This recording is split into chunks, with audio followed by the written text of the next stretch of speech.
농업인 여러분 안녕하십니까. 2022년도 새 농업인 실용교육을 시작하도록 하겠습니다. 이번에 들으실 내용은 고품질 쌀 안정생산 재배 기술입니다. 그러면 저하고 차근차근 이렇게 한번 알아보도록 하겠습니다. 올해 작년 한 해 쌀 농사에 대해서 한번 간단히 알아보도록 하겠습니다. 전라남도에서 쌀 적정 생산을 추진했었습니다. 그에 대해서 간단히 설명드리도록 하겠습니다. 올해 쌀 생산량은 500kg를 달성했었습니다. 그러면 쌀이 풍년이었을까요? 다양한 추진 과제에 대해서 한번 어떤 것들이 있는지 한번 보도록 하겠습니다. 작년도 300평당 쌀 수량에 대해서 한번 간단히 짚어보고 넘어가도록 하겠습니다. 작년도에는 그 작년에 비해서 상당히 기상 여건이 괜찮았습니다. 대체적으로 병해충도 그렇게 큰 문제되는 병해충이 없었죠. 그래서 전국적으로는 530kg, 그 다음에 전남은 508kg, 특히나 보실 내용은 한평 지역이 520kg를 달성해서 전라남도에서도 상위권의 풍작을 이룬 걸로 조사가 됐습니다. 전국 지역별 쌀 수량을 한번 보도록 하겠습니다.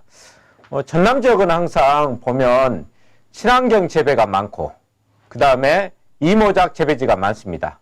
그 다음에 해남이나 아니면 신안 이런 간척지 지역이 상당히 많기 때문에 전국적으로는 항상 쌀 수량이 낮게 이렇게 되어 있었습니다.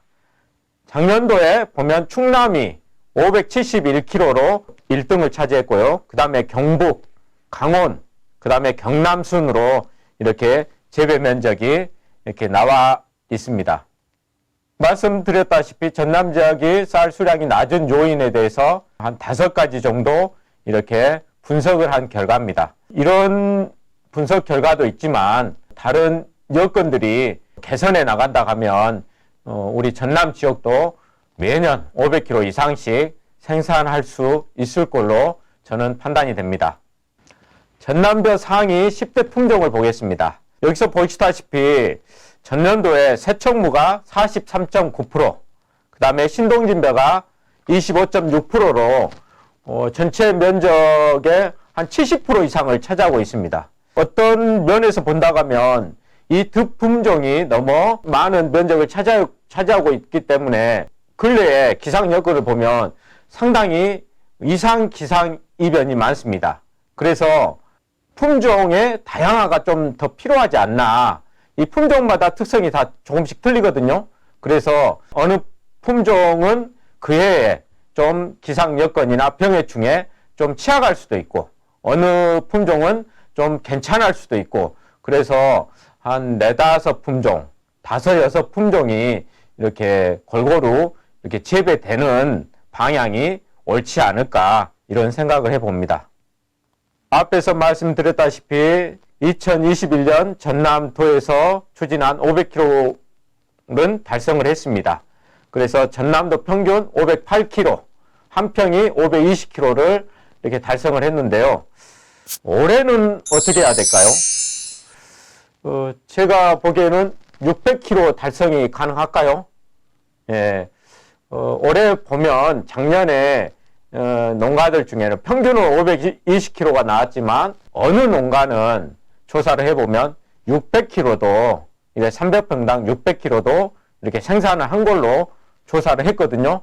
그래서 앞으로 우리가 600kg를 달성할 수 있을런지, 아니면 어떤 농가는 600kg도 가능할 수 있는 그러한 내용들에 대해서 한번 알아보도록 하겠습니다.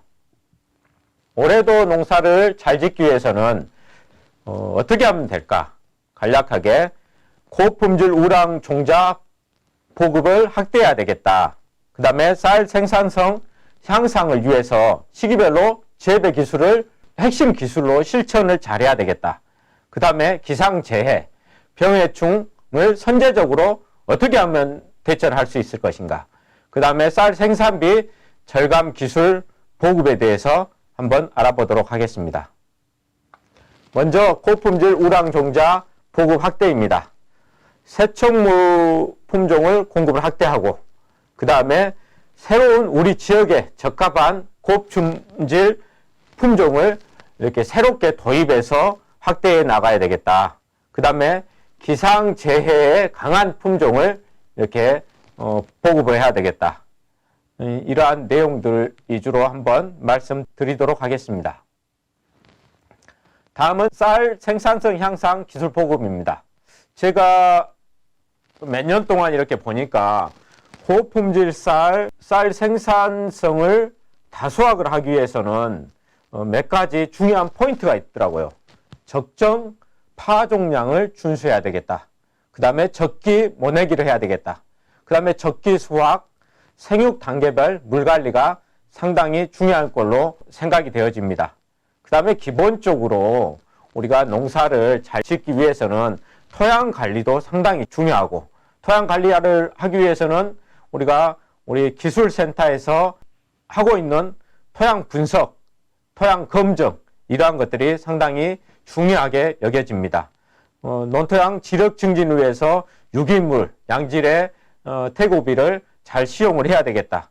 그 다음에 시시때때로 변해가는 그 기상 변화에 대해서 병해충 관리라든가 여러 가지 관리 기술을 우리가 잘 알고 실천을 해야 되겠다. 다음은 기상재해, 병해충 방제, 선제 대응입니다. 작년에 보면 큰 기상 악조건은 특별하게 없었습니다. 한 가지 있다고 보면 가을 장마, 8월 한 20일경부터 9월 중순까지 가을 장마가 계속됐죠.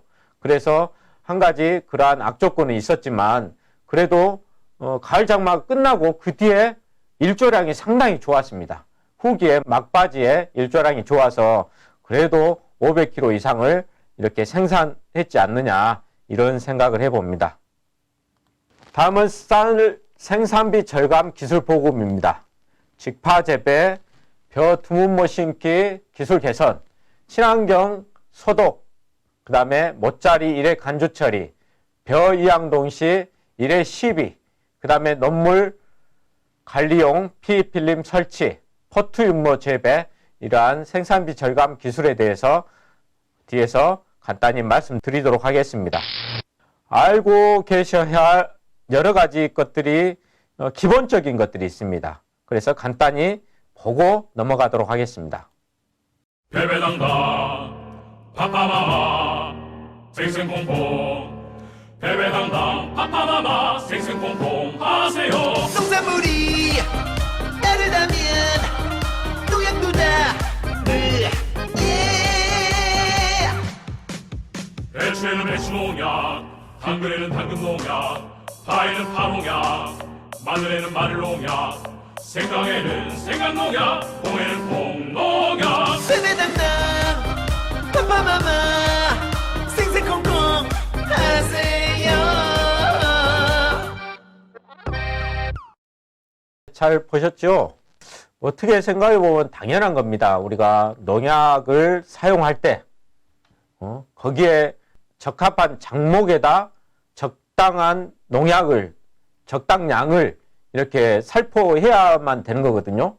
만약에 벼농사에 채소에 등록된 농약을 이렇게 살포를 한다거나, 그 다음에 그 채소 재배를 할 때 벼농사에 등록된 농약을 살포를 한다거나 이런 것들이 있겠죠. 만약에 300평당 적정량을 이렇게 살포를 해야 되는데 그것보다 2배, 3배, 많게는 5배까지 이렇게 치는 경우가 있습니다. 그런 것들은 엊그저께도 이렇게 나왔는데요. 그런 것들은 다 보고가 되고 있어요. 그래서 그런 농산물을 저희가 먹을 수가 없지 않습니까? 농약을 많이 친 농약을. 그래서 이것만은 꼭 바르게 알고 사용하셔야 되겠습니다. 1번, 2번, 3번, 4번, 5번, 6번 이러한 것들이 있습니다. 당연히 거기에 등록된 농약을 쳐야 되만 되고 법적으로 그렇게 하게끔 되어 있기 때문에 우리 농가 여러분께서는 농약을 등록된 농약 또한 꼭 쳐야 될 양만큼만 농약을 할 수 있도록 하는 제도가 PLS 제도거든요. 그것들은 법적으로 이렇게 하게끔 되어 있기 때문에 저희가 농가분들이 사용량이나 사용 그 작물들을 이렇게 꼭 필히 지켜서 사용해 주시기 바랍니다. 다음은 농약 작용 기구 표시 제도입니다. 최근에 같은 계통이어도 농약 회사마다 농약명이 틀리지 않습니까? 그래서 아무리 농약명이 틀리더라도 같은 기작, 같은 계통이면 그 농약이 같은 거거든요. 성분이 같습니다. 쉽게 말해서. 그래서 같은 농약을 반복해서 계속 이렇게 사용하게 되면 내성이 생겨서 잘 안 듣는 농약이 많이 생깁니다. 그래서 저희가 항상 말씀드리잖아요. 같은 계통을 여러 번 이렇게 치지 마라. 그러면 농약의 효과가 떨어진다. 그래서 다른 계통의 농약을 잘 구별해서 농가분들이 선택해서 농약을 쳐야지만 정량을 사용했더라도 농약이 쉽게 말하면 약발이 잘 받는다는 것이죠. 그렇게 보통 농약을 등록하게 되면 약효가 85% 이상, 90% 이상 돼야지만 약으로 등록이 됩니다. 등록 허가를 넣어줍니다. 그래서 정량을 치더라도 약효가 잘 나타나게 되는 것이죠. 그래서 같은 계통이 아니라 다른 계통을 농약을 여러 차례 사용하게 되는데 다른 계통을 이렇게 사용했을 때 우리가 그 약효가 잘 나타나게 된다. 이런 말씀을 드립니다. 보시면 같은 이제 살균제는 가나다순, 그 다음에 살충제는 1, 2, 3번 순, 그 다음에 제초제는 A, B, C 순으로 이렇게 나와 있거든요. 그래서 이러한 것들을 잘 살펴보시고 같은 상표는 같지만 같은 농약을 순차적으로 연용해서 안 쓰게끔 해주시는 것이 병해충을 한 번 농약을 하더라도 두 번 이렇게 하더라도 병해충을 잘 방지할 수 있는 지름길이 되겠다 이렇게 말씀을 드립니다. 다음은 농약 안전관리 판매 기록제를 이렇게 농약을 파는 농약방이나 그 다음에 그것을 구입해서 쓰는 농가분들이나 다 기록을 하게끔 이렇게 되어 있습니다. 그 다음에 친환경 인증 의무 교육을 2020년 1월부터 이렇게 하게 돼 있거든요. 뭐 작년에도 한 두세 차례 이렇게 저희 기술센터에서 친환경 인증 의무 교육을 필히 했었습니다. 풍간원하고 협력해서 했었고, 그 다음에 GAP 우수농산물 관리제도 교육도 작년에 두 차례 기술센터에서 진행을 했었던 내용입니다. 그래서 올해도 2년에 한 번 이렇게 하게 돼 있거든요. 그래서 못 하신 농가들은 올해도 교육을 필히 받으셔야 됩니다.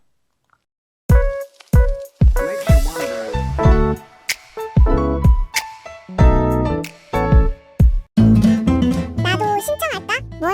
정부 보조금 그런 게 있어? 그럼 분야별로 다양해. 자격 조건은 없어. 있지. 자격이 돼? 안 되지. 그럼 어떡해? 있는 건 없는 것처럼 안 한 것도 한 것처럼. 야, 화났어? 겁은 나나보지? 미안. 근데 왜 웃어? 표정이 이거 하나야. 잘 들어봐. 나라 돈은 눈만 돈. 그런 생각했다간 이제 큰일 나. 왜? 반부패 컨트롤 타워 국민권익위원회가 부정수급 집중신고 기간을 운영하거든. 언제부터 언제까지? 9월 1일부터 11월 30일까지. 헐, 대박 사건?